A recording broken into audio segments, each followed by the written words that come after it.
como vocês puderam perceber no título da nossa aula de hoje,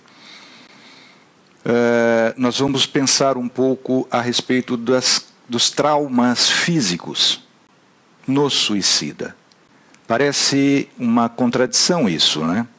Se o suicida exatamente põe fim ao seu corpo físico, como ele pode sentir os efeitos traumáticos desta aniquilação do corpo? Se o corpo está morto, como se pode pensar em traumas físicos humilhando, flagelando o suicida? E é exatamente isso que acontece. Para a gente pensar um pouco a respeito dessa realidade, nós temos que voltar um pouquinho nas nossas aulas anteriores, nas nossas semanas, 2 semanas anteriores, quando a gente estava dizendo da preparação da reencarnação. Por quê? Porque o espírito é ligado no corpo físico através do perispírito, o corpo espiritual. E esse corpo espiritual é um organismo. O perispírito é um organismo criado pelo espírito, pelo sentimento e sustentado pelo sentimento do espírito. É um organismo material. Hoje nós já podemos dizer isso. Matéria em estado quântico, mas é um organismo. E é o próprio molde fluídico do próprio corpo físico. Então o perispírito é o corpo quântico do espírito que dá forma, sentimento, transmite o sentimento e as sensações do espírito para o corpo e do corpo para o espírito.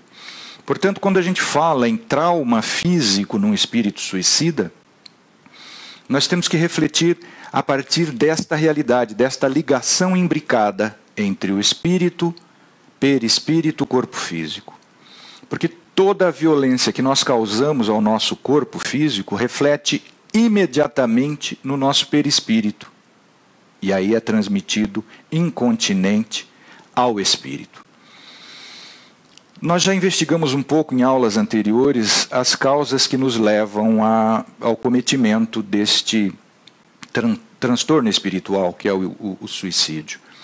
Nós dissemos das causas de existências passadas, traumas psíquicos, traumas espirituais que nos acompanham e que formam as nossas personalidades profundas, os nossos traços de personalidade profundos, que são constitutivos do nosso caráter.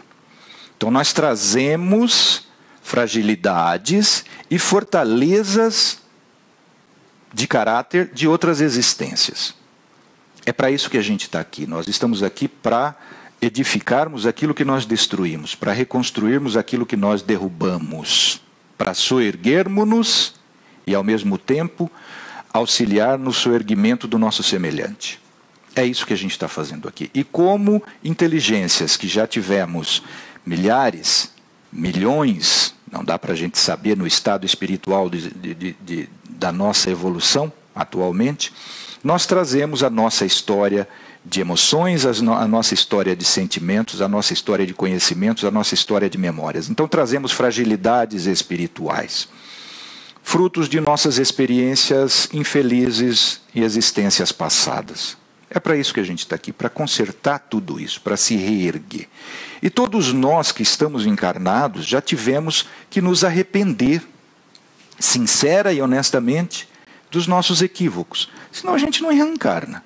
Nós já discutimos isso em aulas anteriores com relação à reencarnação compulsória. O nosso problema hoje é por que é que a gente se suicida e quais os efeitos deste ato de aniquilamento físico em nós, os traumas que a gente percebe logo após o ato desairoso, o ato desesperado. Por que é que a gente sente traumas físicos ainda? Uma das causas, então, do suicídio são as nossas fragilidades emocionais, sentimentais, que nós trazemos ao reencarnarmos. Outras causas são adquiridas aqui mesmo, nesta própria existência, nesta própria encarnação, fruto de escolhas equivocadas também nesta própria existência, de relacionamentos desastrosos conosco mesmos e com o semelhante. Escolhas mal feitas que a gente empreende nesta existência. E a terceira causa fundamental é a influência de terceiras pessoas. De terceiras pessoas encarnadas, mas, sobretudo, de terceiras pessoas desencarnadas, de espíritos desencarnados, que nos influenciam, nos potencializam a vontade no sentido de eliminarmos a nossa dor pela via equívoca do suicídio. A obsessão que o Espiritismo esclarece de tão bem. Então essas são as três causas fundamentais numa somatória conjunta para que nós empreendamos o nosso ato desesperado. Neste livro, Memórias de um Suicida, o espírito relata toda a sua experiência após o ato desesperado. Desde o momento em que ele assume que vai pôr fim à sua existência física e as suas surpresas tristes, desesperadoras, logo depois do ato do suicídio. E por que eu intitulei a nossa aula de hoje Traumas Físicos? Porque é isso mesmo. Quando nós pomos fim à nossa existência física pelo suicídio, via de regra, o nosso organismo está em plena saúde. Porque dificilmente alguém se suicida por conta de uma dor física. Muito difícil. Eu diria até raro demais, né? Você pôr fim à sua vida por conta de uma dor física. O suicídio é o caminho desesperado para buscarmos a cessação de uma dor espiritual, de uma dor moral, de uma dor do sentimento. Então, quando a gente põe fim ao nosso corpo físico para eliminar a dor interna, a dor íntima, a dor espiritual, nosso corpo físico está gozando de saúde perfeita. Se não de saúde absolutamente perfeita, mas de saúde de uma forma tal que nossa vida seria prolongada por muitos anos. De modo que a ruptura abrupta dos laços do perispírito com o corpo físico, impulsionado pela vontade de cessar a dor moral, elimina o organismo de uma forma abrupta, de modo que o perispírito é ligado ao corpo físico, molécula a molécula. Essa é a nossa informação precisa do Espiritismo. Essa ligação molécula a molécula das partículas em estado quântico do perispírito com as moléculas do organismo fisiológico, essa ligação é tão densa que ela só se rompe mesmo a partir da desagregação, da decomposição natural, da morte do corpo físico naturalmente, ou com uma violência, uma força violenta tal que impossibilite de uma hora para outra, subitamente, a continuidade da vida física e rompe de forma abrupta esses laços perispirituais de ligação do perispírito com o corpo físico.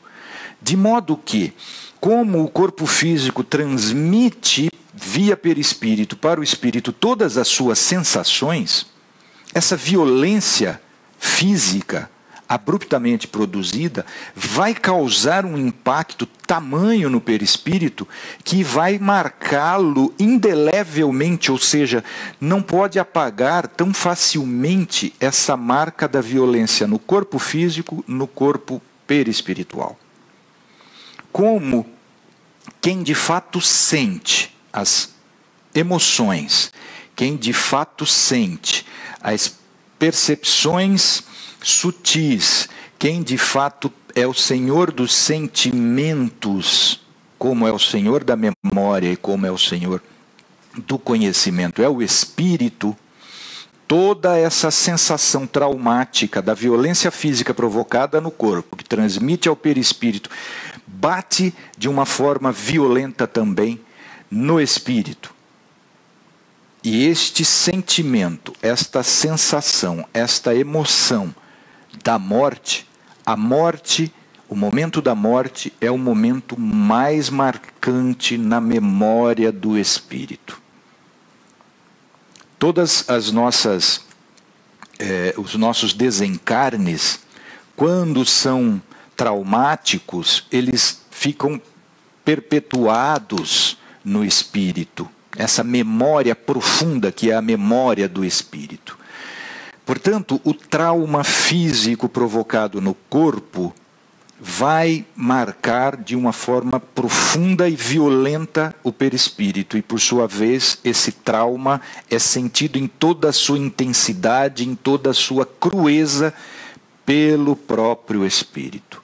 Portanto, eu vou ler um trechinho aqui do início dessa obra. Me perdoem porque é fundamental, é um parágrafo apenas para a gente começar a refletir. Em geral, aqueles que se jogam ao suicídio para sempre esperam livrar-se de dissabores julgados insuportáveis, de sofrimentos e problemas considerados insolúveis pela fraqueza da nossa vontade mal educada para as coisas de Deus, que se enfraquece em presença muitas vezes da vergonha, do descrédito ou da desonra, dos remorsos deprimentes postos a nos maltratarem a consciência, consequências de ações praticadas contra as leis do bem e da justiça. Também eu assim pensei muito, apesar, diz o autor, também eu assim pensei muito apesar da auréola de idealista, de uma pessoa que acreditava na vida futura, que minha vaidade acreditava glorificar-me à fronte. Enganei-me, porém, e lutas infinitamente mais vivas e mais ríspidas esperavam-me dentro do túmulo, a fim de me chicotearem a alma de descrente e revel com merecida justiça.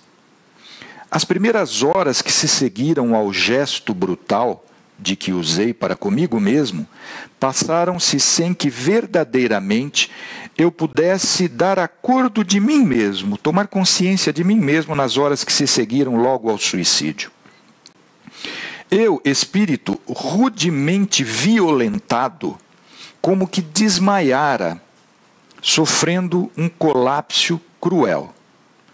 Os sentidos, as faculdades que traduzem o eu racional, paralisaram-se como se indescritível cataclismo houvesse desbaratado o mundo, prevalecendo, porém, acima dos destroços físicos, a sensação forte do aniquilamento que sobre meu ser acabara de cair. O espírito que acaba de cometer uma violência contra si, ele fica sentindo as dores todas que foram impingidas ao corpo. Toda a violência orgânica é transmitida, essa sensação, porque eu já falei isso em umas aulas atrás, mas nunca é demais a gente repisar, a gente rever esse nosso conceito. O conceito de dor é um conceito que assombra a medicina contemporânea. Por quê?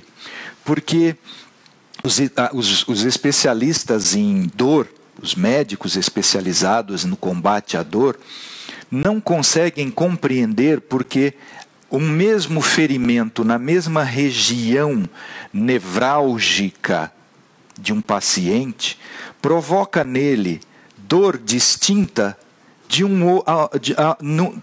num outro com a mesma afecção orgânica. Ou seja, a mesma lesão na mesma região nevrálgica do organismo faz com que uma pessoa sinta dor distinta de uma outra com idêntica lesão. Por quê?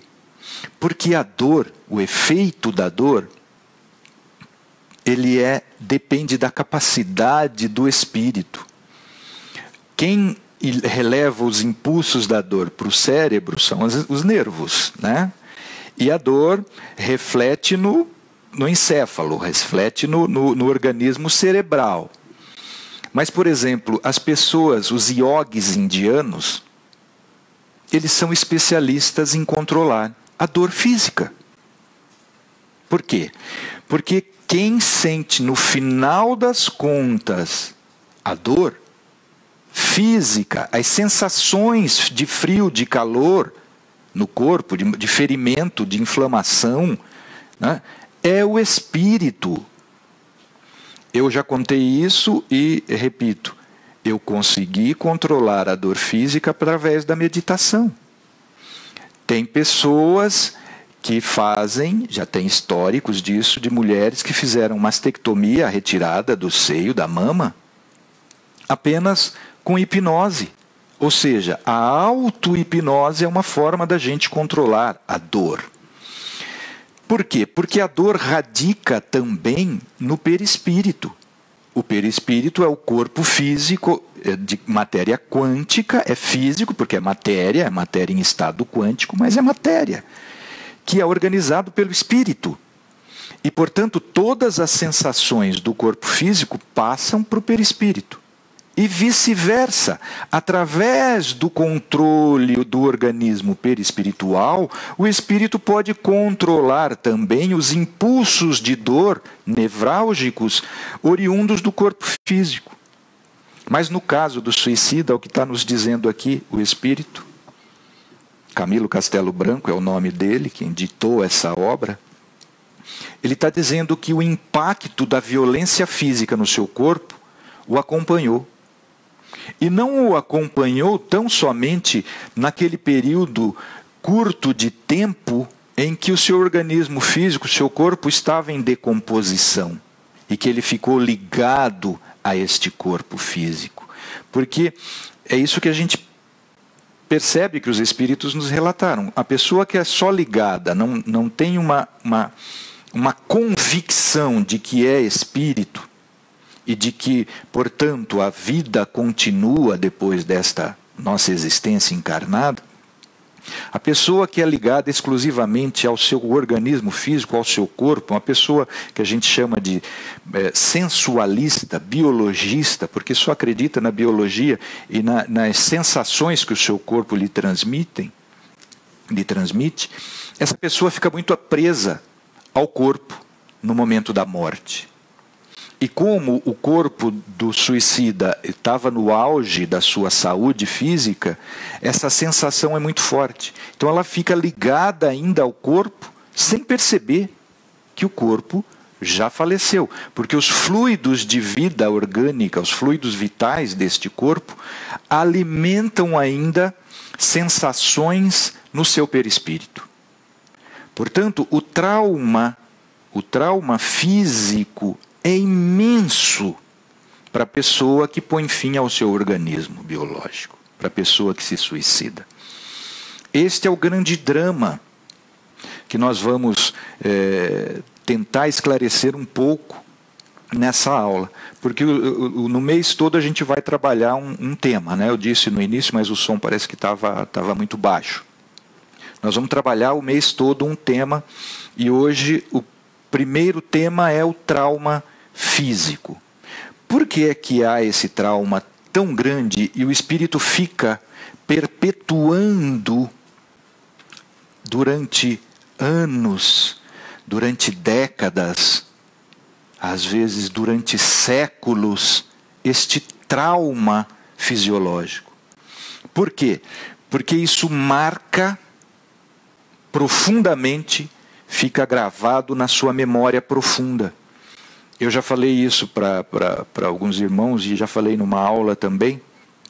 Eu me lembro, por necessidade de trabalho mediúnico, de 8 desencarnes meus, de 8 existências passadas, na verdade 8 encarnações passadas. E 6 delas eu me lembro do momento exato do desencarne, porque foram desencarnes traumáticos. No momento do nascimento, nós falamos isso as aulas passadas, quando falávamos do reencarne e do aborto, né? No momento do nascimento, eu falei a aula passada, eu nasci de fórceps, Mas no momento do nascimento, o espírito está como que adormecido. Está num estado de consciência alterado. Ele está num estado de baixa consciência espiritual. Por quê?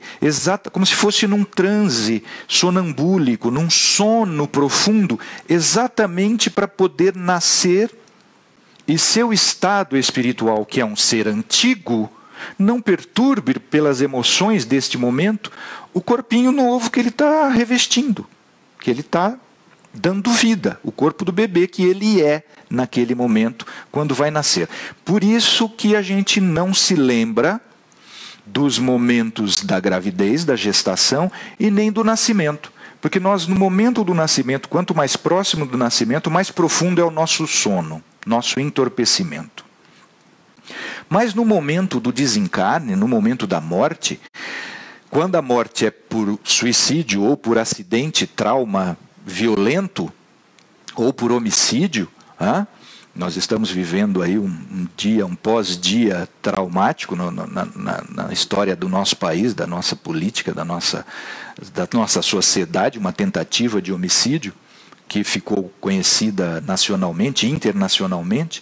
Quando nós desencarnamos por suicídio voluntário, por suicídio involuntário num acidente de trânsito, por exemplo, ou por um homicídio, ou por um cataclisma natural, um terremoto, um tsunami, uma morte traumática violentamente. Este momento fica marcado profundamente em nossa memória, tanto que eu me lembro do momento do desencarne meu, numa existência passada por volta do século VI, do século VII antes de Cristo. Lógico que eu tive essa regressão de memória, impulsionada, trazida à tona pelo meu espírito protetor, para me mostrar um fato daquela existência que era importante para o meu trabalho evangélico atual. Só por isso que eu fui lembrado disso. Não é comum lembrar e não se deve lembrar. Mas esse trauma daquele momento do desencarne foi num terremoto, eu morri soterrado. Isso estava marcado em minha memória profunda ainda. Por isso que o espírito suicida carrega por anos, décadas, séculos, a mesma dor fruto da violência que ele causou no seu corpo. Este é o primeiro drama do suicídio, do suicida. Ele vai suportar, ele vai passar a suportar, a partir daquele instante infeliz, triste, em que ele pôs cabo à vitalidade do seu corpo, além da dor moral, da tristeza, do desespero, do desencanto espiritual com a vida, a própria dor física que ele se auto-aplicou. Então, a condição do suicida é de potencialização da sua dor. Ou seja, é uma tristeza tão grande que ao invés dele conseguir eliminar a dor da tristeza, da depressão, da humilhação moral, ele ainda vai sentir cruelmente a dor da humilhação fisiológica, porque a morte é a suprema humilhação do corpo. A morte é a suprema humilhação da saúde. Então ele vai suportar dupla humilhação. A humilhação da dor moral, que ele não vai eliminar, porque ela não se radicava no seu corpo, mas também o trauma horrível da humilhação violenta pela morte do seu corpo. Portanto, dá para a gente ter uma ideia. E quem tiver dúvidas para esclarecer a respeito disso, leia essa obra. Essa obra é fundamental para nós, no decorrer desse mês, irmos estudando-a e esclarecendo as dúvidas, porque ela é a obra mais esclarecedora, porque dá testemunhos não apenas de um espírito, mas de diversos espíritos suicidas, cujas causas são as mais variadas e cujas consequências são as mais entristecidas possíveis, tanto para eles quanto para os próprios membros da família. Então, o suicida ele vai suportar não apenas a dor que o levou a esse desesperado ato, porque essa dor moral é radicada no nosso próprio sentimento, e sentimento não é coisa do corpo, não é coisa do cérebro, das sinapses cerebrais. Nós não vamos perder tempo com isso aqui, porque já temos aulas e já discussões bastante amplas nesse sentido. Nós estamos falando aqui para uma pessoa que pensa-se ser algo além do corpo físico. Aquele, como era o caso deste autor, este escritor, que era materialista, ou seja, ele era ateu, o drama dele ainda foi muito pior, porque ele se via desesperado, porque ele pensava que simplesmente dando um tiro, ele deu um tiro no próprio coração. Ele pensando que ele acabando com o corpo, ele acabaria com toda a dor. Ele foi movido a esse ato pela sua vaidade. Ele era um escritor e ele ficou cego e não conseguia mais dar vazão à sua potencialidade literária. Envergonhado pela humilhação física da necessidade da cegueira, e da humilhação social também, que ele é muito vaidoso, ele resolveu pôr fim à sua vida porque ele simplesmente pensava que não existia nada além disso que a gente vivencia aqui através do corpo. Então, o trauma que ele sofreu foi um trauma físico, um trauma dos sentimentos e um trauma filosófico, porque simplesmente ele deparou-se do lado da vida espiritual, do outro lado da nossa vida, plenamente vivo e com a dor moral potencializada não apenas porque a sua vaidade de cego contra a cegueira não havia cessado, mas piorando ainda a sua condição, porque aí tinha que suportar a dor moral do remorso. Mas o remorso é algo que a gente vai falar na próxima aula. Vamos ver aqui, nós temos alguns irmãos que já estão se comunicando conosco e nós vamos tentar auxiliar no esclarecimento. Tem muita pergunta?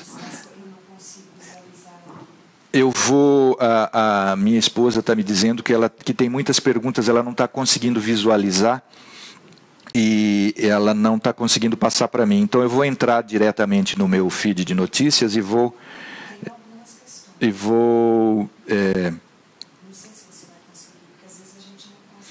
tentar responder essas perguntas diretamente no feed. Está aqui.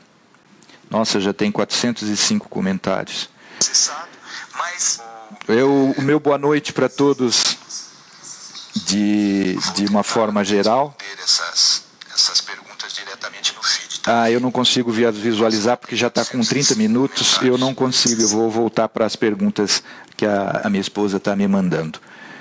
E as que eu não consegui responder por aqui diretamente, os irmãos e as irmãs que já frequentam nossos estudos sabem que eu respondo com tempo, com paciência, depois, por escrito mesmo. Logo em seguida da sua pergunta eu consigo responder. Então, aqueles que não tiverem as suas questões esclarecidas aqui ao vivo, pode ter certeza que de manhã terá respondido. A Zilda Lúcio, suicídio daí ser votado reencarnação sem braços ou pernas, mental, professor? Oi, Zilda. Essa pergunta sua é referente às consequências para a reencarnação no suicídio, né? Nós temos muitas informações, sim, de que pessoas que se suicidam reencarnam com necessidades especiais, sejam elas físicas, sejam elas espirituais, mentais, né? Mas não dá para a gente generalizar, tá? Porque vai depender muito das causas do suicídio. Por exemplo, nós temos informações no Livro dos Espíritos com relação ao suicídio que uma pessoa que se suicida por desespero, impulsionada por uma outra pessoa que a coage a este ato, que a obriga, que a constrange moralmente a cometer esse ato tresloucado, seja uma pessoa encarnada, seja uma pessoa desencarnada, um espírito que a obsidia, essa pessoa que é levada, que é conduzida ao suicídio por uma força, por uma vontade mais forte que a dela, seja de um encarnado, seja de um desencarnado, ela tem um desconto muito grande perante as leis de Deus. Porque ela teve a sua vontade sobrepujada por uma vontade mais forte. É óbvio que ela vai sentir efeitos morais deste ato, porque ela tinha também o seu espírito protetor a tentar demovê-la deste suicídio, deste ato. Mas ela foi sobrepujada na sua vontade por uma vontade desencarnada. Normalmente um suicida tem sempre um obsessor desencarnado a impulsioná-la. Como eu já disse em aulas passadas, para a gente vencer o instinto de preservação, que é uma das leis naturais, portanto uma das leis de Deus, para nós vencermos o instinto de preservação, que é muito forte em nós, e violentarmos o nosso próprio organismo ao ponto de matá-lo, tem que haver uma vontade muito grande sobrepujando a nossa. Então, na minha humilde opinião, todo suicida tem um componente obsessivo irresistível. Por isso que ele vence o seu instinto de sobrevivência. Então, não dá para a gente dizer que um suicida vai reencarnar com necessidades especiais físicas ou espirituais, mentais, porque vai depender muito das causas que o levaram a esse ato entristecido. Mas nós temos relatos, sim, de casos de suicidas, espíritos que reencarnaram com necessidades especiais. Mas não dá para a gente generalizar, tampouco para a gente ficar julgando nosso semelhante encarnado, que porventura seja portador de qualquer necessidade física ou espiritual, mental. A Dora faz a pergunta no mesmo sentido. A mutilação é um sinal de suicídio? Não dá, Dora, não dá para a gente generalizar, não. Porque pode ser sinal de homicida, né? Lembra da passagem do Evangelho que Jesus fala? Se tua mão é motivo de escândalo, arranca e joga fora. Porque é melhor entrares na vida sem uma mão do que reincidires no crime impulsionado pelo seu espírito, que é homicida, é um espírito que tem tendências ao homicídio. Nós estamos falando da faca aqui, né? Bem recente, né? Jesus não fala, se a tua mão é motivo de escândalo, arranca e joga fora. Pode ser o caso de um espírito que já cansou de encarnar e matar os outros e pede para vir sem braço, que vai dificultar esse seu impulso assassino. Mas também não dá para a gente generalizar. Pode ser um espírito que pediu uma mutilação, uma necessidade física especial, para ajudar os pais a terem mais trabalho, mais cuidado com o filho, desenvolverem, por exemplo, a paciência, a abnegação em proveito do semelhante. Então não dá para a gente generalizar também, Dora. A Maria Ângela, oi Ângela, tudo bem? Nos vimos a segunda-feira, né? Um abraço, Ângela. A dor é sempre da alma. Excelente, Ângela. Esta é a principal revelação do Espiritismo. A dor, memória, lógico que a dor física, os nervos, as inervações, sistema nervoso é para isso, para nos impulsionar as dores físicas. Mas dá para a gente controlar a dor física. Os yogis, os faquires indianos fazem isso com muita propriedade. E a dor da alma, a dor moral, a gente controla com o conhecimento, né, da nossa realidade espiritual. Como Jesus fala, e conhecereis a verdade vos libertará. A libertação primeira que isso promove, a verdade a respeito da nossa realidade espiritual, é a dor moral, a dor espiritual. A Carla Morena. Há pessoas que se matam por estarem doentes também, sem dúvida. Esse caso desse escritor aqui, ele se suicidou porque ele perdeu a visão, ele ficou cego. Mas há pessoas que também não suportam a dor física. Mas a dor física, né? Nós já temos, a medicina já tem remédios, medicamentos muito eficientes para isso. Tá? A gente sabe da utilização frequente da morfina, por exemplo, em casos de câncer terminal. De modo que, viu, Carla, não é só pelo fato de estar doente fisicamente que a pessoa se suicida. Não. Porque se você está doente fisicamente e tem esperança, tem fé, você não se suicida. Porque você tem esperança que a medicina vai descobrir logo semana que vem ou amanhã um remédio para a sua cura. De modo que a pessoa que se suicida por estar doente é porque ela está doente também espiritualmente. Ela está desencantada, ela está desesperançada, ela está desesperada. E isto não é um estado fisiológico, isso é um estado espiritual. É toda uma somatória, lembra que eu falei? São no mínimo três causas para o suicídio. E uma delas pode ser, sim, a dor física insuportável. A Carla fala, até reencarnar novamente o espírito fica com a aparência da última encarnação? Não. Não necessariamente. O espírito fica com a aparência da ideia fixa que ele carregar da última encarnação. Então é por isso que os espíritos dizem que o espírito suicida carrega um corpo espiritual com o traço característico da violência física que ele provocou no seu corpo que ele matou. É a ideia fixa que nós carregamos do nosso corpo para o mundo espiritual que vai fazer com a nossa aparência, que vai constituir a nossa aparência no corpo perispiritual.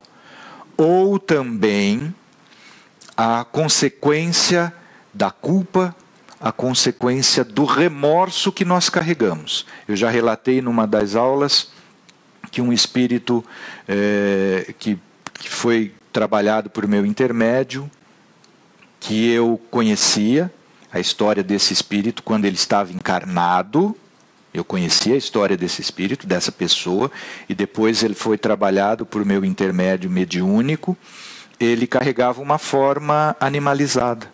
Por quê? Porque a sua consciência, o remorso que ele carregou daqui, pela forma como ele desencarnou, ele se criticava constantemente, se chamando por um nome de um animal.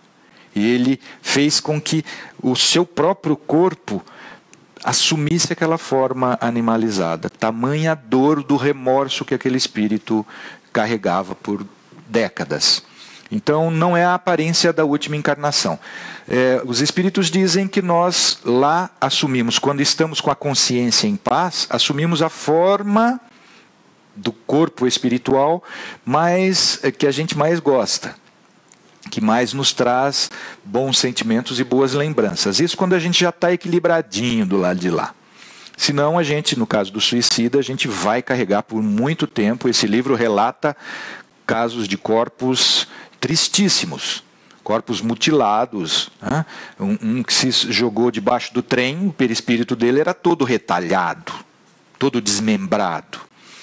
Mas na medida em que nós vamos recuperando, nós vamos nos perdoando, na medida em que nós vamos recuperando a nossa consciência moral, nós vamos imprimindo no nosso corpo espiritual as formas que a nossa consciência já permite. Tá, Carla? A Carla pergunta por que Deus permite que o suicida sofra. Deus não interfere, Carla, diretamente nas nossas ações. Deus não interfere no nosso livre-arbítrio. Deus é a suprema inteligência e infinita misericórdia. Mas Ele, para que a sua obra fosse perfeita e infinita, fruto da sua eternidade, das suas leis, Ele criou leis para regular toda a matéria universal e toda a inteligência universal. Deus não podia ser casuísta, cuidar de um jeito e de outra pessoa de outro jeito. Então ele criou leis perfeitas e imutáveis, leis eternas. E essas leis estão gravadas na nossa consciência. Não é Deus que nos pune pelo ato suicida. É a nossa própria consciência quando vê que, por vaidade, por orgulho, por egoísmo, por fraqueza moral, por gostar mais das coisas do mundo do que das coisas da vida, do espírito, a gente comete uma tristeza dessa, um desespero desse. É a nossa própria consciência quem vai nos acusar. Porque na consciência estão gravadas as leis de Deus. E as leis de Deus, uma das mais graves, uma das mais que nos imprimem, nos determinam a existência, é a lei da preservação da vida. A lei de gratidão pela vida. E isto é o que mais a consciência nos acusa. Por isso é que a gente sofre. Mas Deus não violenta livre-arbítrio, porque Deus não violenta a consciência, né? Mas Deus nos permite a recuperação, porque Deus é misericórdia. Como fala Jesus, o Pai não quer a morte do pecador, mas sim a misericórdia. A Rosângela Simões Magalhães diz: porque do esquecimento de minha adolescência, muitas coisas eu não me lembro e eu era muito tímida. Graças a Deus, Rosângela, você superou essa timidez da adolescência. É um dos fatores mais propícios à pessoa, ao jovem se enclausurar, ao jovem e se ensimesmar, se fechar e não conversar com os pais, não conversarem com os amigos, não se abrirem das suas dores, que na adolescência são terríveis as dores, as dúvidas, as angústias, os traumas que a gente carrega de outras existências, eles afloram todos na adolescência. É por isso que é importante os pais nos educarem para a vida espiritual desde pequeninos, desde a primeira infância, porque na adolescência nós vamos naturalmente nos afastarmos. Nós vamos nos afastar dos nossos pais e o nosso espírito protetor vai ficar com muito pouca ascendência sobre nós. Exatamente que é para a gente dar um salto de crescimento, de responsabilização. Então, você, como eu, como a minha esposa, meus filhos, eram muito tímidos na adolescência, né? E o esquecimento das coisas da adolescência normalmente são porque são dramas. A gente vive novelas existenciais assim terríveis na adolescência. Eu costumo dizer que eu vou reencarnar daqui a 300 anos.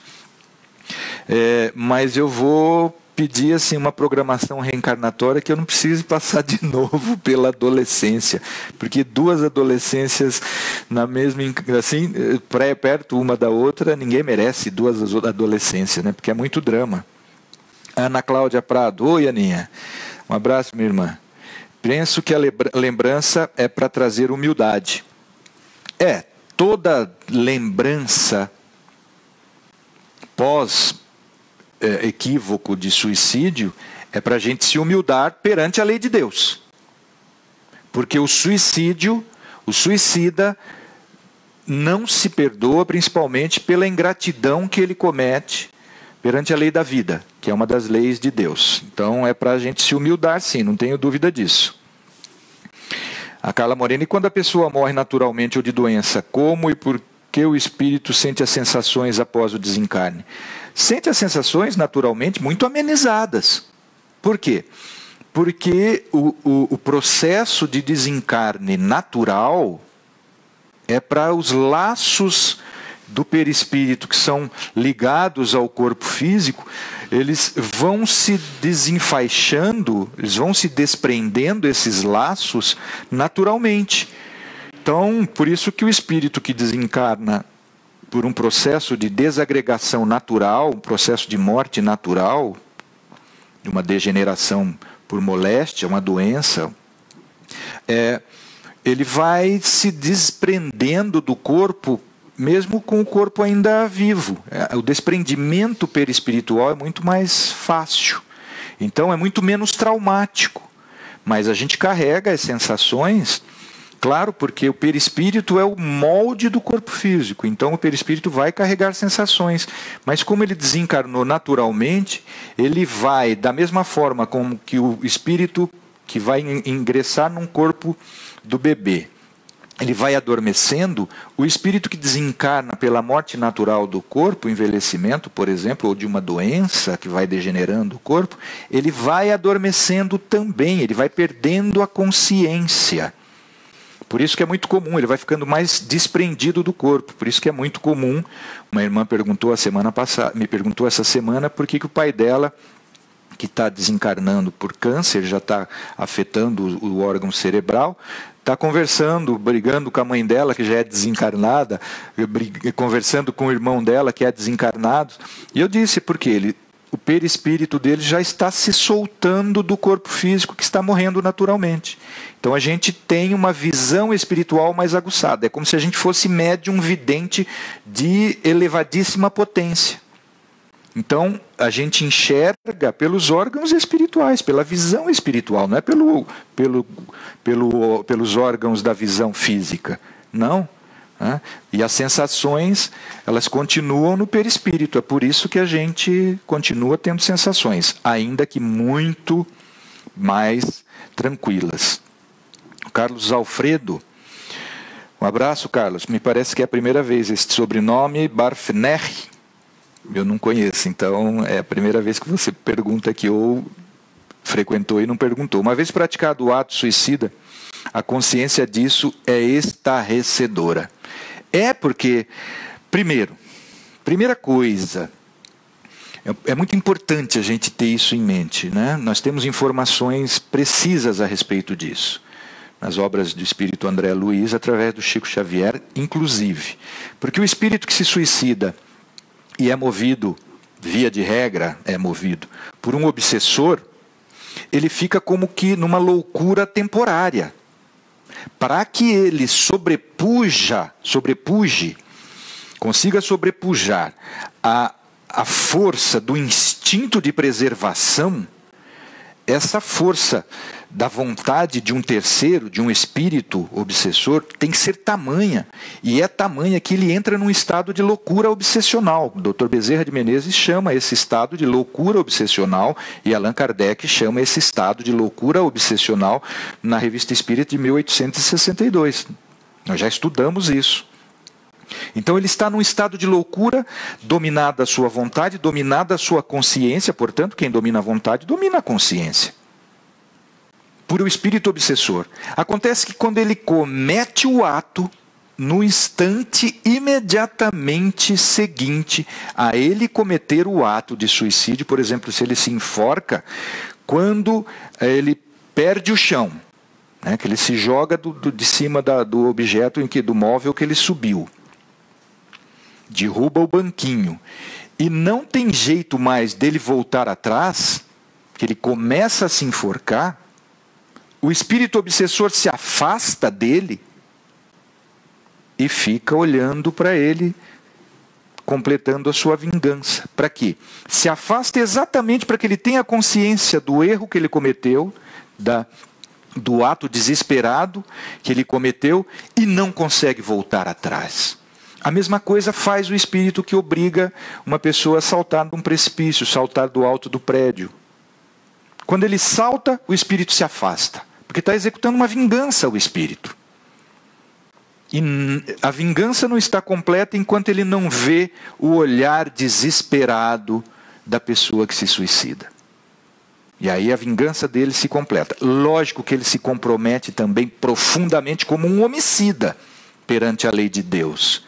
Mas a vingança, nosso instinto vingativo ainda é tal que a gente quer ver o olhar da pessoa que se suicidou e não pode voltar atrás. Então, naquele instante que o corpo está caindo, o espírito tem plena consciência. Alguns desmaiam antes de tamanho desespero. Mas por um instante o espírito vingativo vê o olhar desesperado da pessoa. E a pessoa suicida leva esse desespero, né? A consciência, por isso que a consciência é estarrecedora, Carlos Alfredo, é isso mesmo. Andrísia, queria saber do meu pai que se suicidou dia 23 de agosto. Agora, Andrísia, enforcado. Ele pode entrar em contato comigo por carta psicográfica. Se tiver notícia dele, entre no meu e-mail. Andrísia, sem dúvida que seu pai vai se comunicar com vocês, sim. Agora, vai depender do estado, como eu estava falando, vai depender do estado em que ele desencarnou. Se ele foi movido por uma influência obsessiva espiritual, este ato dele tem um desconto muito grande.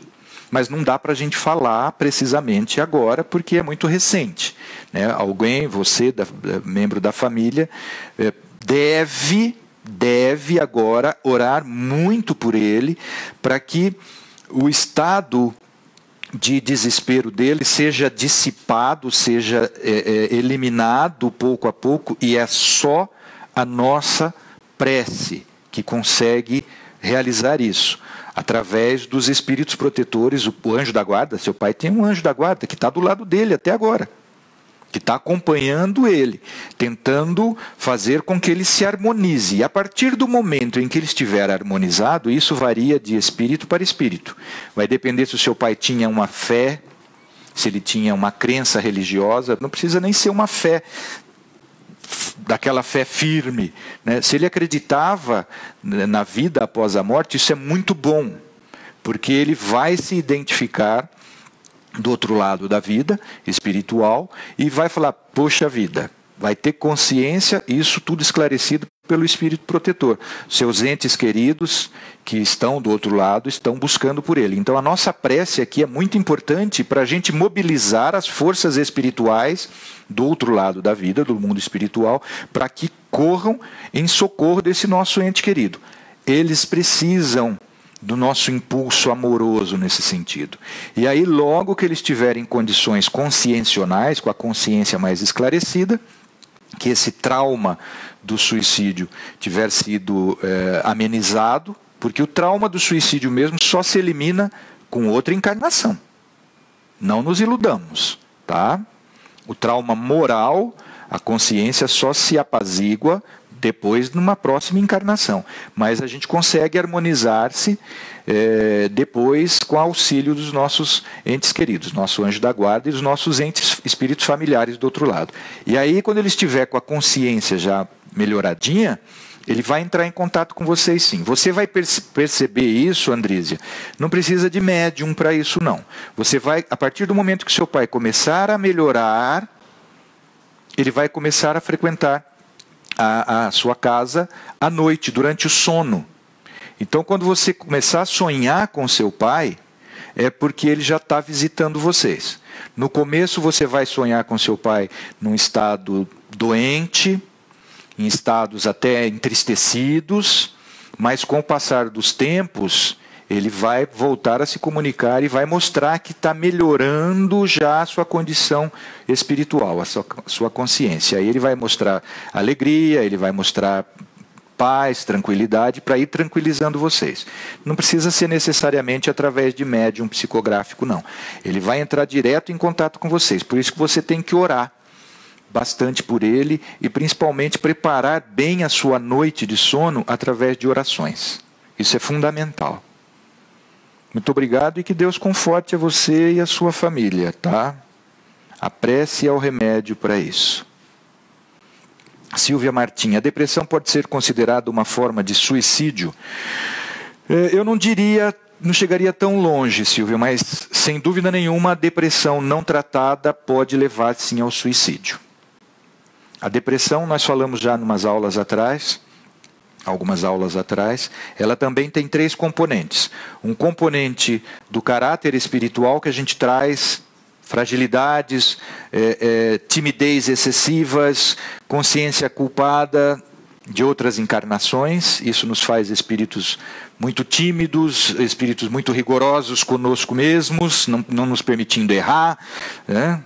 A gente traz isso de outras encarnações. Esse é um componente da depressão. Outro componente é erros por escolhas mal feitas nesta mesma encarnação. E o terceiro e fundamental componente é a obsessão espiritual. Então, a depressão não é uma forma de suicídio, porque o suicídio mesmo é a aniquilação do corpo físico. É um suicídio pode ser um suicídio moral, suicídio espiritual, portanto. Mas o suicídio mesmo é a extinção, tecnicamente tratando aqui, né? É a extinção do corpo físico. Sem dúvida nenhuma, uma das maiores causas de suicídio é a depressão. Porque a depressão é fruto também de obsessão espiritual. E é vingança de espíritos adversários nossos de outras encarnações. O Kardec diz que é o dever do espiritismo, o primeiro dever do espiritismo é combater o materialismo. O que é o materialismo? O materialismo é a crença de que nós somos somente o corpo. Não existe vida antes nem depois da encarnação. Isso é o materialismo. Kardec diz que a função precípua do espiritismo é combater o materialismo, porque o materialismo leva ao suicídio. Mas a depressão também leva ao suicídio. E o que leva à depressão é culpa de existências passadas, que a gente não tem motivo nenhum para ter. Se a gente está encarnado é porque a gente já se arrependeu dos nossos equívocos de existências passadas.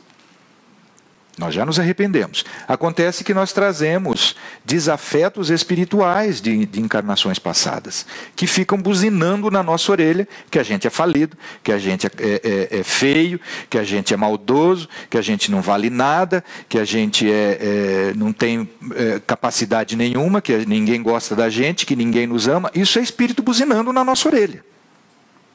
Tem um caso de uma moça, que eu relato sempre isso, que se suicidou por anorexia, bulimia, acabou se suicidando, morrendo mesmo, num processo bulímico. E ela dizia, eu sei que eu estou magra, uma modelo no interior de São Paulo. Eu olho no espelho, eu vejo que eu estou magra. Mas eu escuto uma voz falando que eu estou gorda, eu não como. Isso é suicídio movido por influências espirituais. A Juliana Costa. Fico tão triste por saber que meu tio, antes de cometer suicídio, pediu socorro de diversas formas e não conseguimos ajudar. Pois depois de sua morte, fiquei sabendo que ele falava para a família que ia se suicidar, mas achávamos que ele falava da boca para fora, até que um dia ele realmente fez. Não dá para a gente subestimar a dor do outro. Nós temos que respeitar. E a nossa forma de ajudarmos é exatamente nos instruirmos a respeito das causas do suicídio, sobretudo das causas espirituais, dos nossos compromissos espirituais de encarnações passadas, que todos nós, num planeta de provas e expiações como é a Terra, temos. Todos os espíritos encarnados no planeta Terra trazem adversários espirituais do passado. Nós, pais, e nossos filhos. Portanto, é nosso dever nos informarmos a respeito dessa realidade, porque a gente não sabe avaliar, nós não temos condições de avaliar a dor do outro e as suas capacidades de resistência. Às vezes, mesmo a pessoa tendo informações da vida espiritual, espíritas também se suicidam. A força do processo obsessivo, até o movimento espírita brasileiro tem ignorado. Muitos adeptos do movimento espírita brasileiro ignoram a força do processo obsessivo, esquecendo-se de obras como A Loucura sob Novo Prisma, do espírito Bezerra de Menezes, do médico, não é do espírito Bezerra de Menezes. Dr. Bezerra de Menezes escreveu esse livro ainda quando era encarnado. Se esquecem de obras, dramas da obsessão, da própria Dona Ivone Pereira, autora mediúnica deste livro aqui. Dramas da Obsessão é uma obra exemplar, modelo, paradigmática para nos mostrar a força da obsessão. Portanto, espíritas que sabem da reencarnação, que sabem do capítulo do Livro dos Espíritos, onde a pergunta 459 da força da influência espiritual em nosso mundo de sentimentos, em nossas vontades, se suicidam. Então, nós temos que despertar para essa realidade, trazer Kardec novamente O Kardec do Livro dos Médiuns, o Kardec do Livro dos Espíritos, o Kardec da Revista Espírita, que mostra a força incomensurável do processo obsessivo quando nós não realizamos os nossos deveres de instrução a respeito dessa realidade e de modificação do nosso sentimento. Essas são as armas que a gente consegue desenvolver em nós para resistirmos à influência do mal e incutirmos essas forças de resistência no nosso semelhante, sobretudo nos nossos filhos ainda pequenos. Esse é o dever dos pais. Por isso eu sinto muito, Juliana, mas ele despertou já para esse equívoco e volta. Graças a Deus a gente tem a possibilidade da lei do progresso através do princípio da reencarnação para a gente consertar esses nossos erros. A Esther Biagi pergunta por que um suicida pode, em outra encarnação, voltar a cometer suicídio. Excelente pergunta, Esther. Primeiro porque depende muito da sua formação espiritual. Porque eu digo, a gente traz fragilidades espirituais de outras encarnações. Se for um espírito que não tem muita força de resistência moral para enfrentar as dificuldades da vida, se for um espírito dotado, maculado por aquilo que Kardec chama de covardia moral, a covardia moral é o que faz com que a gente se suicide. A gente foge das dificuldades, da humilhação que a vida... Aqui nesse mundo aqui é só humilhações. Humilhações físicas do corpo que morre e humilhações sociais, humilhações familiares. A gente está vendo. Por isso que a gente tem que se conhecer as nossas potencialidades e resistir. Então, se o espírito for aquilo que Kardec chama de covarde moral, ele pode, reiteradas vezes, fugir às suas provas e às expiações que ele assumiu antes de encarnar. É isso que normalmente acontece. Mas isso normalmente também é impulsionado, via de regra é impulsionado por aqueles espíritos, como eu disse, que querem fazer com que a gente perca a encarnação. Querem fazer com que a gente se apresente perante a consciência, tribunal da consciência depois do suicídio, como um ingrato perante a lei de Deus. Essa é a pior culpa que o espírito enfrenta.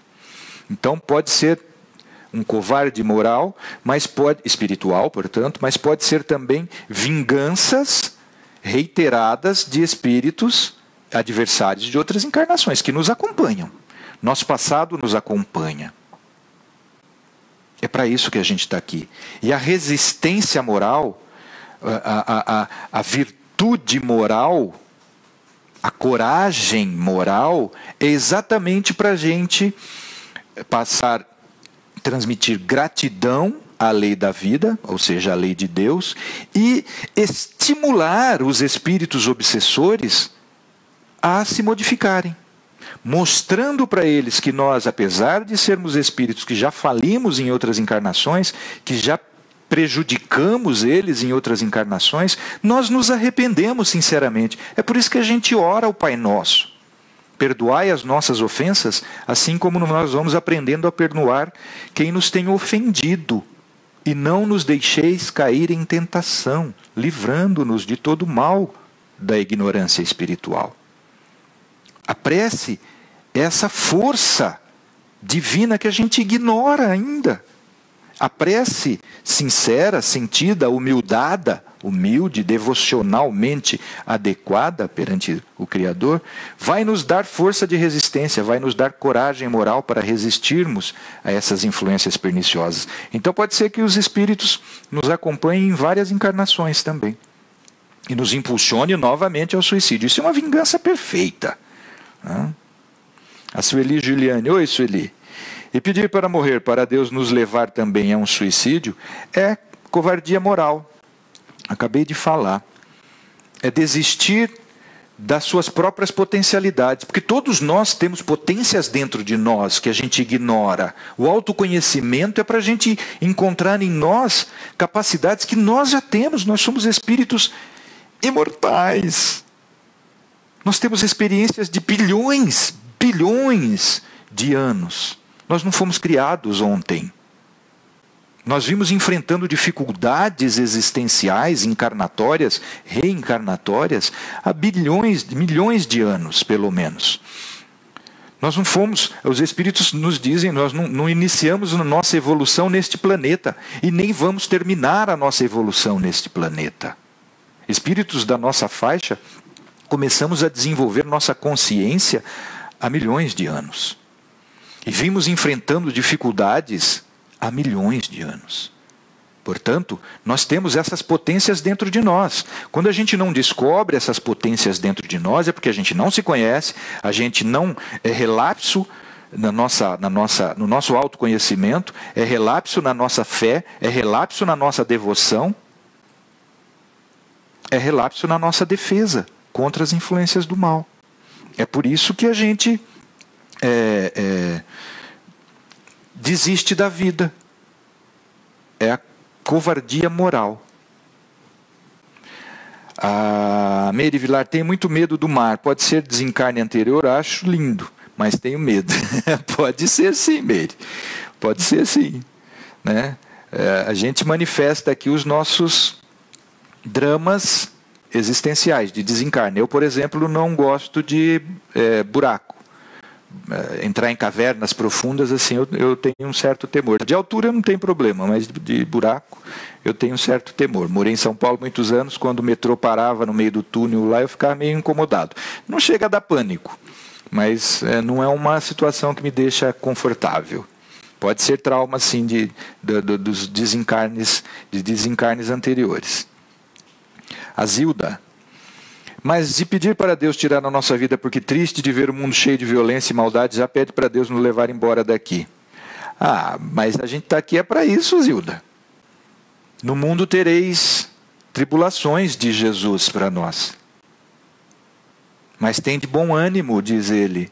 Eu venci o mundo. Aqui no mundo, Jesus falou assim, o escândalo para aprendizado, o escândalo como uma medida pedagógica ainda é necessário. Portanto, a gente está tendo escândalos horríveis no mundo. No mundo íntimo, no mundo familiar, no mundo social, no mundo humanitário. Escândalos hediondos. Mas Jesus diz que ainda espíritos da nossa faixa é a única forma de aprender. Aprender pela dor. Mas ai de quem provoca o escândalo, diz o Jesus. Ai de quem provoca a dor. Então, não desista não. O que a gente precisa é desenvolver a nossa fé, conhecimento da nossa origem espiritual, da nossa destinação espiritual, para que a gente resista à influência do mal. Nós temos recursos para isso. Nós temos os nossos espíritos protetores para isso. Mas a gente não ora, a gente não se dedica ao conhecimento espiritual, ao autoconhecimento espiritual. A gente faz faculdade, estuda, faz cursos de culinária, faz curso de costura, faz curso de mecânica. Eu tenho uns 10 cursos de profissão que eu tenho. Eu sou um bom profissional. Eu tenho grandes habilidades manuais e intelectuais. Mas e o curso de autoconhecimento espiritual? A gente escova os dentes 6, 8, 10 vezes por dia, faz 5, 6 refeições por dia, dorme 8, 10 horas por dia, quem é milionário nessa benesse do sono. Quantas horas a gente ora por dia? Quanto tempo a gente se dedica ao autoconhecimento do que a gente é? Não se dedica a se conhecer espiritualmente, por isso que não descobre em si potências, coisas que são importantes, imperecíveis, cultiva, acumula tesouros perecíveis, mas não acumula tesouros espirituais. É por isso que a gente fica desencantado com o mundo, porque se a gente for ver, tem muita coisa boa na vida também. Então, Zilda, pedir para Deus tirar a nossa vida é aquilo que Kardec chama de covardia moral, existencial. Isso Deus não fica contente com a gente, Deus fica triste. Porque a gente não entendeu os motivos do sofrimento aqui. O sofrimento aqui a gente pode cessar. A dor, nós não vamos conseguir cessar aqui. A dor é inerente à nossa condição de espíritos num planeta de provas e expiações. A dor faz parte da vida encarnada. Mas o sofrimento, não. A gente pode eliminar o sofrimento com resignação. perante a vontade de Deus. Se a gente não consegue eliminar a dor, não depende só da gente, a eliminação dessa dor, mas eliminar o sofrimento que essa dor causa, a gente consegue. Se a gente não consegue remédios, a gente consegue recursos espirituais. Meditação alivia a dor física. Isso eu garanto, eu faço. Isso tem uma tradição na Índia de 8.000 anos. E o sofrimento moral, a gente consegue esclarecendo o porquê da dor moral. Para isso a gente precisa se conhecer como ser espiritual. William Lima, tem um primo que se suicidou. Um abraço, William. Não lembro do seu nome aqui também. Seja bem-vindo. Tem um primo que se suicidou pois estava em processo de separação e ficou totalmente enlouquecido. O próprio processo de separação dele já é desavenças espirituais com espíritos inimigos do passado, que provocam condições desarmonizadas no relacionamento familiar. Isso já é uma consequência. As brigas familiares, eu cresci num lar formado a partir de espíritos adversários, minha família se reuniu, foi de espíritos adversários, isso é o mais comum no mundo de provas e expiações. E fomos a vida inteira influenciados por espíritos adversários do passado. Então eu cresci num lar que tinha brigas diariamente. Diariamente. E uma das consequências é a separação. Ele será considerado esse fato? Sem dúvida nenhuma. Ou passará tudo como no livro de memórias de um suicida? Como eu disse, há agravantes quando há covardia moral, no caso do suicídio, mas há atenuantes também no caso do suicida ter sido impulsionado por um obsessor encarnado ou um obsessor desencarnado. Tem atenuantes e agravantes. Agora, cada caso específico não dá para a gente falar. Um médium honesto, um médium responsável, dificilmente vai falar alguma coisa a respeito disso. Por quê? Porque só o espírito protetor do desencarnado é que tem condições de esclarecer. Ou o espírito protetor dos pais ou dos filhos, por exemplo, do suicida, tem condições de esclarecer. Mas isso esclarece em momento de sono. Então, cuidado com esclarecimentos de médiums que não tem muita preocupação nesse sentido. O médium honesto jamais vai falar mal ou vai expor o drama existencial de um suicida, por exemplo. A Carla Campos, por que tanta criança hoje comete suicídio? Será alguma lembrança marcada nelas?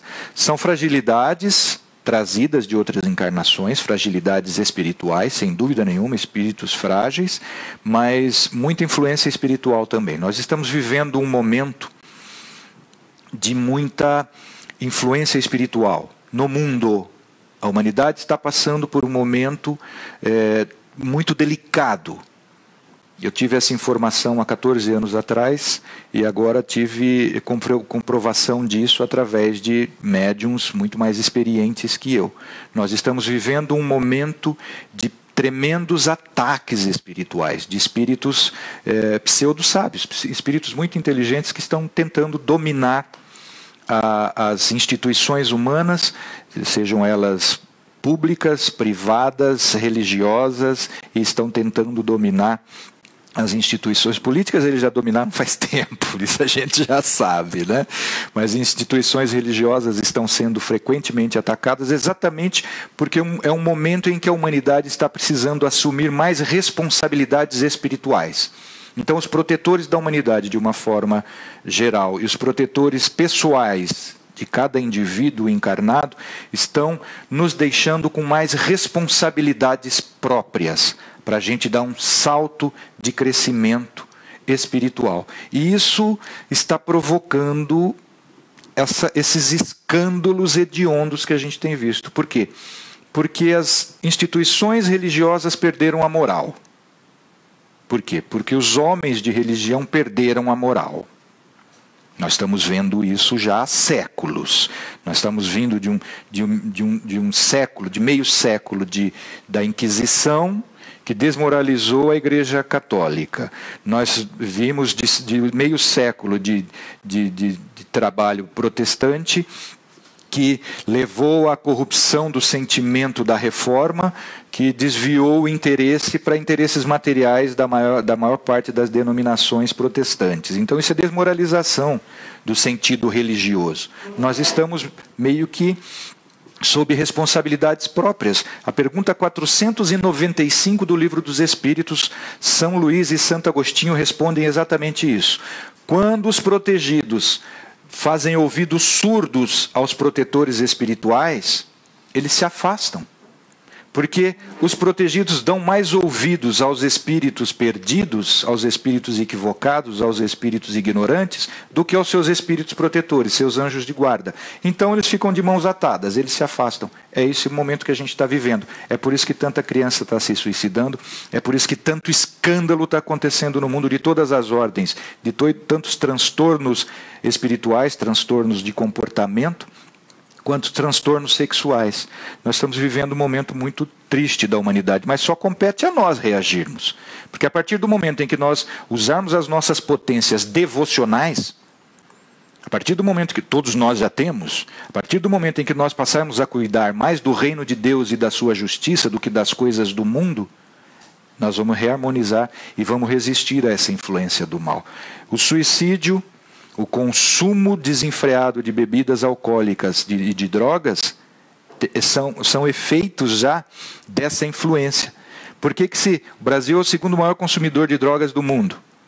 A indústria que tem mais lucro no Brasil, que é um país que tem 2 dos maiores bancos do mundo, a indústria que tem mais lucro é a indústria da bebida, a indústria da cerveja. Por que a gente está precisando beber tanto e consumir tanta droga? Para entorpecer a consciência.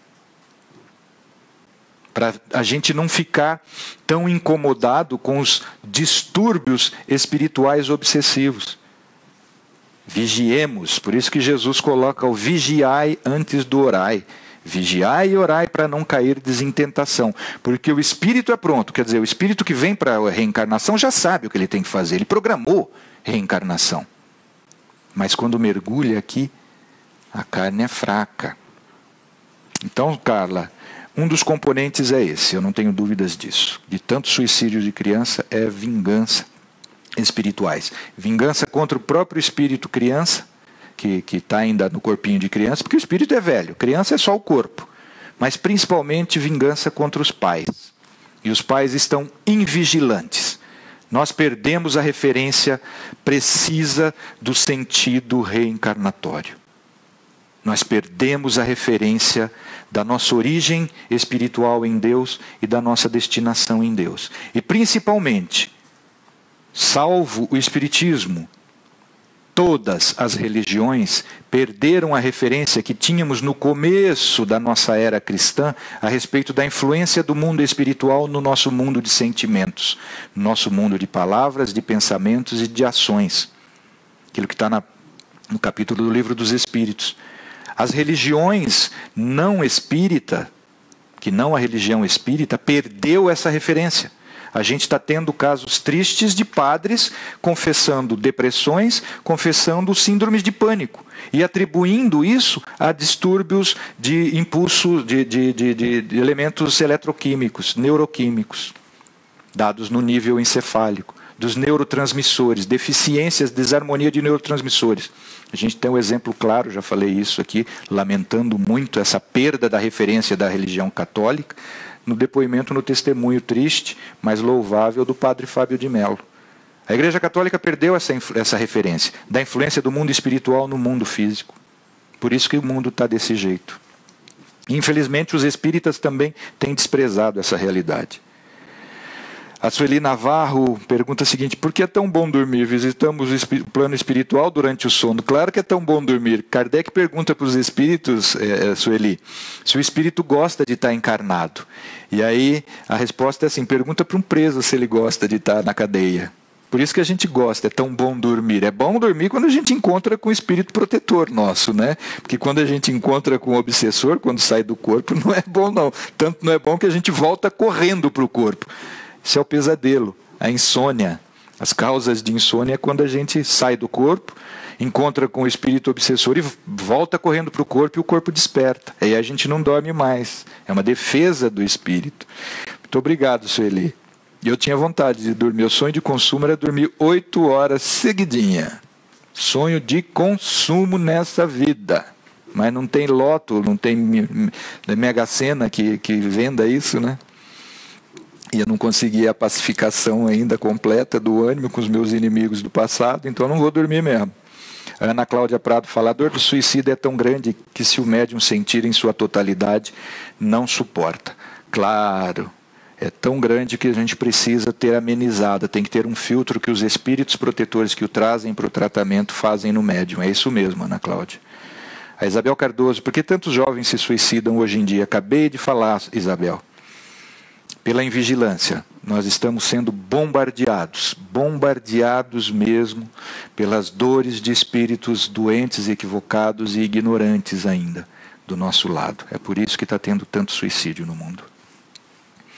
A Tati Paz Martins: ouvi dizer que quem se suicida fica ligado ao corpo em estado de putrefação durante algum tempo e que chega até ver os bichos devorando. Isso procede? Sim. Esse espírito aqui relata isso. Mas isso só ocorre com o espírito, com a pessoa que só dá valor para o corpo. A pessoa que só cultua e cultiva, presta culto ao seu corpo, que não tem um outro valor espiritual, não se entende como um espírito usando um corpo, mas simplesmente como um corpo que talvez tenha uma alma, mas que ela não sabe bem o que é. Quando o corpo morre, ela fica ligada ao corpo, é o único valor que ela tem. Isso é muito comum. Infelizmente ainda. Esse livro relata bastante isso, tá, Tati? Muito obrigado pela sua participação. Um abraço, irmã. A Isabel Cardoso: mas se tem um anjo de guarda, como um jovem pode suicidar-se? Pergunta perfeita, Isabel. Porque a gente não ora para o anjo de guarda. Os pais não oram para os filhos pequenos, e adolescentes e pré-adolescentes, não ensinam os seus filhos a se defenderem espiritualmente, e o anjo de guarda não violenta consciência. O anjo de guarda não violenta livre-arbítrio. É por isso que, quando a gente atinge a adolescência, é uma idade em que nós devemos tomar mais responsabilidades próprias, assumirmos mais responsabilidades próprias, exatamente para a gente crescer espiritualmente.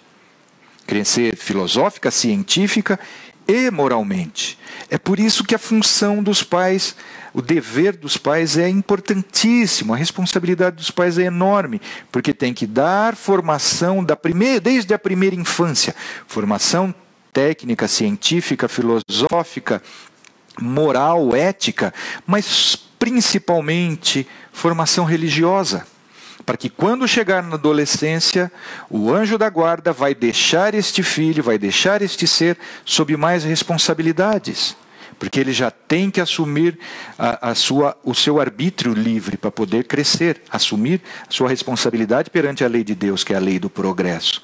E aí ele fica mais sob responsabilidade própria. E o anjo da guarda orienta: não faça isso, não faça isso, não faça isso. Mas ele escuta outra voz do espírito obsessor: faça isso, faça isso, faça isso. Se ele não ora, se os pais não ensinaram ele a orar, ele fica mais... Porque nós somos muito mais próximos ainda do sentimento dos espíritos doentes do que do espírito elevado. Nós somos espíritos doentes, nós estamos no mundo para nos curar. A gente atende mais aquilo com o que a gente mais se afiniza. E aí por isso que o anjo da guarda fica de mãos amarradas. Mas a oração é a arma que a gente tem, e eficientíssima. Eficientíssima. Porque eu creio que tem muito mais gente que já teve pensamento de se suicidar do que gente que se suicidou. Tenho certeza disso. Porque o anjo da guarda atendeu a um pensamento. Aconteceu isso comigo, eu posso dizer, porque eu já dei esse testemunho outras vezes, e dei quarta-feira numa palestra que eu estava fazendo na cidade de Itápolis. Eu já estive num momento de desespero extremo e de ignorância dessa influência do mundo espiritual, no mundo sentimental, no mundo espiritual dos encarnados, no 15º andar do meu apartamento na capital de São Paulo, depois de 10 dias e 10 noites sem dormir, desesperado por problemas da vida encarnada e principalmente por obsessão, e na sacada do prédio, depois de 10 dias e 10 noites sem dormir, me lembrei de Deus. Eu tinha me afastado de Deus porque eu tinha me abandonado da minha antiga religião, mas fui impulsionado pelo meu espírito protetor. Não faça happy hour hoje, meu espírito protetor me orientou bem, não faça happy hour, vai para casa e tenta dormir sóbrio. Eu fui, e aí, antes de ir para a minha cama, depois de 10 noites sem dormir, eu fui para a sacada do prédio, olhando São Paulo do alto, vendo aquelas luzes maravilhosas, eu adorava fazer isso, e veio um impulso do meu espírito protetor para mim. Ore, Paulo. Você sabe orar, você gosta de orar. Você orava na missa. Ore. E aí eu falei com Deus, falei, olha, Senhor, faz muito tempo que eu não falo com o Senhor.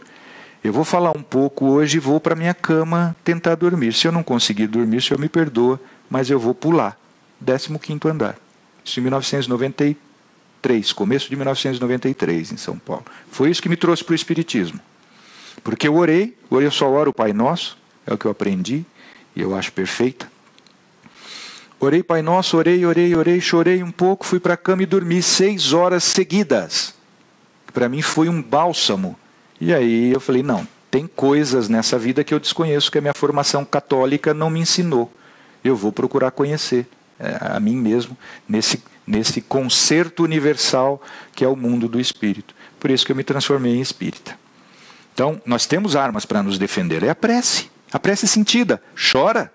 Chora que o seu espírito protetor vai confiar que você não está enganando, que não está falseando. Quando a gente chora, a gente normalmente é honesto. Se a gente não é um Paulo Otran da vida, um Antônio Fagundes da vida que chora a hora que quer, né? Eu não sou.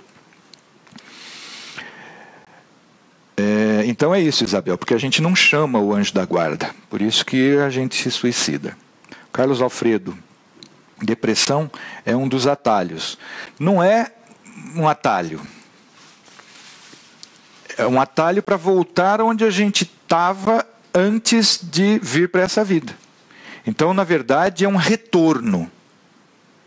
Nós não vamos cortar um caminho para frente. Um atalho, normalmente, pelo menos eu penso assim, é um caminho mais curto para alcançarmos um objetivo. Não, na verdade, o caminho do suicídio é um retorno. Vai fazer a gente voltar antes do estado reencarnatório. Né? Obrigado, Carlos, pela sua participação. A Rosângela Farias faz qual é o primeiro passo para se iniciar no Espiritismo? O primeiro passo para se iniciar no Espiritismo é, se você tem alguma formação intelectual, se você tem alguma formação cristã, desculpe, não intelectual, mas cristã, através da leitura dos livros básicos, das obras básicas. Né? Não busque o Espiritismo para fenômenos, né? Ver espíritos, participar de reuniões mediúnicas, ainda que te convidem. Não, Kardec diz que de 10 pessoas que procuravam conhecer o Espiritismo e se convenciam, de 10 que se convenciam, 9 eram convencidas pela razão e uma pelo fenômeno espiritual que era realizado, de materialização, de comunicação mediúnica. Então, é pela razão. O melhor meio de conhecer o Espiritismo é estudando o Espiritismo. Kardec diz que o Espiritismo não vai ser a religião universal. Nem precisa disso. É para dar apoio, para esclarecer as partes obscuras das outras religiões universais. Então você não precisa deixar de ser católica, por exemplo, protestante, para ler os livros espíritas e transformar a sua fé, que é uma fé do coração, do sentimento, para transformar a sua fé numa fé esclarecida pela razão. Porque é a razão que vai mostrar que nós somos espíritos reencarnados. É o conhecimento, Rosângela. O primeiro passo é estudar o Espiritismo. Se você está vivendo um momento triste, vá à casa espírita, Vá à missa também, vá ao culto, vá ao terreiro de Umbanda, vá à manifestação Hare Krishna, ao templo budista, vá, mas vá à casa espírita, porque tem uma especificidade do ensinamento espírita, só isso. Tem uma especialidade na doutrina espírita que outras religiões, outras doutrinas filosóficas não têm, que é exatamente trabalhar com a reharmonização dos nossos desequilíbrios espirituais em relação ao mundo espiritual que nos cerca. Então, é só isso que o Espiritismo tem de diferente do cristianismo, de uma forma geral. O Espiritismo é o resgate do cristianismo primitivo. Primitivo no sentido de ser o cristianismo dos primeiros séculos de Jesus. Só isso. Mas é o estudo que eu te recomendo. Comece, se você gosta de ciência e filosofia, com o Livro dos Espíritos. Se você gosta de religião, comece com o Evangelho segundo o Espiritismo. Essas duas obras básicas fundamentais. Depois, e só depois que você ler o Livro dos Espíritos inteirinho, e aí você vai ter 1019 respostas para todas as questões que você for capaz de elaborar. São 1019 perguntas. Só depois de você ler o Livro dos Espíritos, e o Evangelho você leia constantemente. Não pare nunca de ler o Evangelho. Termina e comece de novo. Você leia o Livro dos Médiuns, e aí você vai saber como é que se realizam os fenômenos mediúnicos. Tanto os fenômenos físicos, de materialização, de cura perispiritual e consequente cura física, como principalmente os fenômenos espirituais, os fenômenos inteligentes, aqueles fenômenos espíritas que se realizam somente no nosso campo dos sentimentos e dos pensamentos, que são de todos os dias e de todas as pessoas, sem exceção. Então você leia o Livro dos Espíritos ao mesmo tempo que lê o Evangelho, e só depois você leia o Livro dos Médiuns. Participe de grupos de estudo, isso ajuda muito. Isso ajuda muito. É o que nos estimula, porque não são leituras fáceis, e se a gente estiver obsidiado, a gente vai ter dificuldade. Uma recomendação para quem começa a estudar, com licença. Que eu aprendi com uma irmã que é pastora protestante. Ela que me ensinou isso. Quando pegar um livro para ler, que seja um livro relativo à religião, um livro do Espiritismo, por exemplo, ore antes. Ore antes para afastar influências negativas e para trazer o Espírito Protetor, que vai nos dar esclarecimento a respeito da obra. Porque a letra mata, o Espírito vivifica. Então, quando você resolver estudar, senta para estudar, adote, se possível, um horário específico para você trazer seu Espírito Protetor para te dar o esclarecimento. E ore. Ore o Pai Nosso, ore a oração da sua devoção, mas com sentimento. E aí seu Espírito Protetor tem um compromisso contigo de te esclarecer. Porque muita gente que começa a estudar e desiste, porque não traz o Espírito para vivificar a letra que está na nossa frente. Um abraço.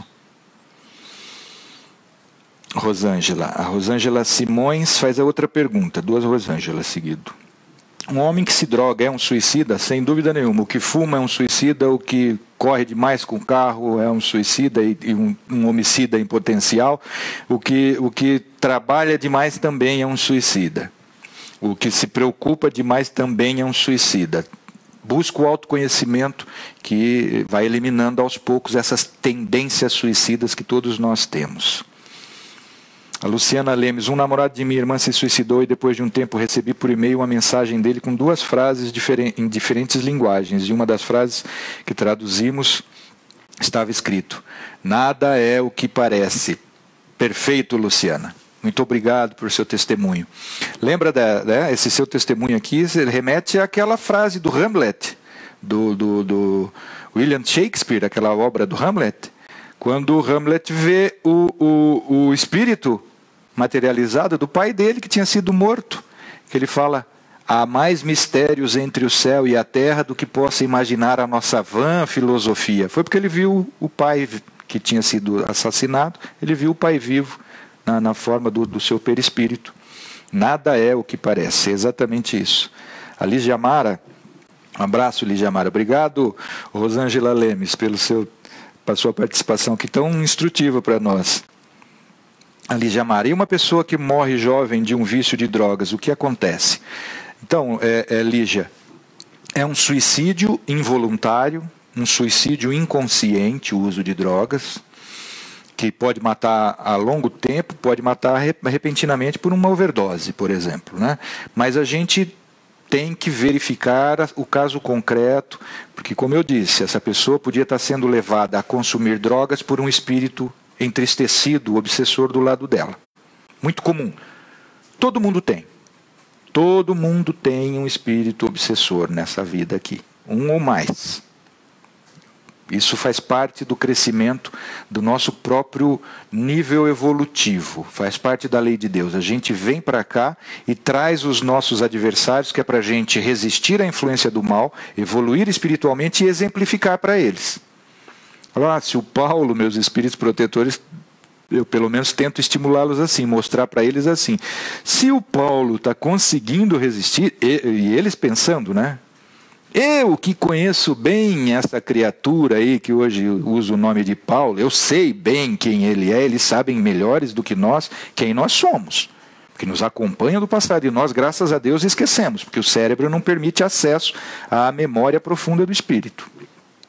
Então, quando a gente resiste à influência do mal, a gente estimula a eles também a resistirem. A gente dá exemplo para eles. Assim como Jesus é exemplo para nós, nós podemos ser exemplos para os espíritos ao nosso lado. Então, uma pessoa que se droga, um jovem que se droga, está sendo impulsionado pelos espíritos ao nosso lado. Não tenho dúvidas disso. Mas, se ele não teve formação religiosa dos pais, os pais falharam com ele. Mas se os pais deram ensinamento moral e religioso, ético para ele, de valorização da vida, e mesmo assim ele traz seu espírito tão fragilizado, os pais não têm culpa. Mas se ele se suicidou pelas drogas, por impulso muito forte dos espíritos, ele vai ter um desconto. E logo vai se esclarecer no mundo espiritual e vai programar uma nova encarnação, que aí depende de uma série de fatores, por exemplo, de um casal, não é? Uma pessoa do sexo masculino, sexo feminino, para fornecer as sementes germinais para poder gerar um novo corpo para ele e ele poder nascer. Não é tão fácil encarnar. Tem uma fila enorme de espíritos querendo reencarnar. Não é por isso que a gente tem que valorizar a vida. Então, o que acontece com ele é suicídio, sim. Mas tanto as atenuantes quanto as agravantes vão depender do estado que ele veio para essa encarnação, da formação cultural, religiosa, ética que ele teve, da formação emocional que ele recebeu e da influência do mundo espiritual ao lado dele, né? Mas a gente orando, Lígia, a gente consegue ajudar. Orando, pedindo a Deus por ele, pedindo ao espírito protetor dele, aos nossos espíritos protetores que o visitem, que tentem encontrar com ele e confortá-lo para que ele se restabeleça o mais rápido possível. Nós temos todas as condições de fazermos isso. E é nosso dever, como pessoas que já buscam aprendizado do amor. Né? Wilson Hipólito, um abraço, Wilson. As pessoas alimentam suas angústias e elas se tornam o ponto principal dos seus pensamentos. Exatamente. A gente é muito mal educado espiritualmente. A gente é criança espiritual ainda. Nós somos muito mimados. Nós somos muito vaidosos. Nós somos muito orgulhosos. Aquilo que não nos satisfaz, a gente rejeita. A gente quer aquilo que nos dá prazer. A gente só quer prazer, a gente não quer dever. A gente só quer diversão, a gente não quer obrigação. E a gente não está aqui a passeio. Infelizmente não. Então aquilo que a gente cultiva, né, para chamar as pessoas para o nosso lar, eu sou coitadinho, né? Tem gente que tem espírito de coitadinho, né? Que é massagem do ego constantemente. Se ninguém massageia seu ego, está insatisfeito, não brinco mais, vou embora. Não é assim. Nós não viemos aqui para isso. Um abraço, Wilson. E aí os espíritos aproveitam essas nossas fragilidades, porque nenhum espírito consegue tirar de mim ou aumentar em mim aquilo que eu não tenho, ao menos um pouquinho. Nenhum espírito consegue colocar em mim aquilo que eu já não tenho em mim, ainda que em pequenas porções. Eles só potencializam aquilo que a gente já tem. A Rosângela Simões: se tentarmos o suicídio é porque estamos com um obsessor. Normalmente, não tenho dúvidas disso. Experiência, né? Experiência de literatura espírita e experiência pessoal, familiar, me mostram isso com toda certeza. Carlos Alfredo Barnett: queria entender a doutrina como essas palestras. André Luiz ajuda muito, né? André Luiz é o espírito que deu exemplos práticos para toda a base fundamental, teórica, sólida dos princípios e das leis que se encontram nas obras de Kardec. Não adianta você ler só André Luiz, não. Não adianta, que você não vai conseguir extrair os ensinamentos precisos que o espírito tentou passar ali. Se você não tiver a doutrina espírita estudada, as obras básicas de Kardec, você não vai conseguir solução para todos os problemas existenciais, não. Por isso que são chamadas obras complementares. As obras do Chico Xavier são obras complementares. As obras fundamentais, que são o substrato, porque mostram os princípios e as leis de Deus, as leis do mundo espiritual, do mundo físico, são as obras básicas de Kardec. Jorge Chevran, o aniversário do mês. Abraço, Jorge. Professor, por mais que os pais orientem seus filhos, principalmente os que são esquizofrênicos, é preciso que eles se permitam o auxílio com orientação espiritual, até porque estão num processo de obsessão e desconhecem esse processo. É preciso os pais serem pacientes e devotos. Parabéns, Jorge. Essa é a receita. Paciência e devoção. Mas devoção no sentido verdadeiro da palavra. Abnegação. Ou seja, negação das suas próprias veleidades, negação dos seus prazeres mundanos em benefício da orientação espiritual dos filhos. Esse é o nosso dever primeiro. E depois, nos alegrarmos que também a alegria é fundamental nessa vida. E é um dever também. Muito obrigado, Jorge. A Michele do Rosário: o que acontece com criança de 11 anos só fala em morte, suicídio? Tem um aluno que apresenta esse comportamento. Falei com a mãe do meu aluno, ela acha que ele está mentindo e ele vive se arranhando. E ele é muito violento. Ele já está num processo de obsessão grave, Michele. Já está num processo de obsessão grave. O que a mãe pode fazer, o que você pode fazer é orar por ele. Se você frequenta alguma casa espírita, levar o caso dele para os atendentes fraternos da casa que você frequenta e para eles levarem para uma reunião de desobsessão. Isso já são sintomas de uma obsessão grave. A autoflagelação, logo o próximo passo é o suicídio. A Maria Cecília Leocádio: é mesmo sim. Não faz muito tempo que eu quase faço uma grande besteira na vida. Eu escutei o meu protetor e me acordou. Com a bênção de Deus, Criador da vida. Muito obrigado, Maria Leocádia, pelo seu testemunho. É isso mesmo. A gente se esquece de Deus. A gente finge que se relaciona com Deus. A gente ora e sai correndo. Não espera para ouvir. A gente quer orar para atender às nossas veleidades, às nossas satisfações. Se Deus fala alguma coisa contrária para a gente não quer nem escutar. Aí não é oração. Aí é vaidade, aí é orgulho. E aí nós vamos ficar sozinhos para enfrentarmos as nossas dificuldades aqui. A Rosângela faz outra. A droga deixa mancha no espírito ou no perispírito? Tudo que deixa doença física ou doença espiritual, sentimental, deixa marcas no perispírito. O perispírito é o corpo do espírito. Sentimentos deixam marcas no espírito.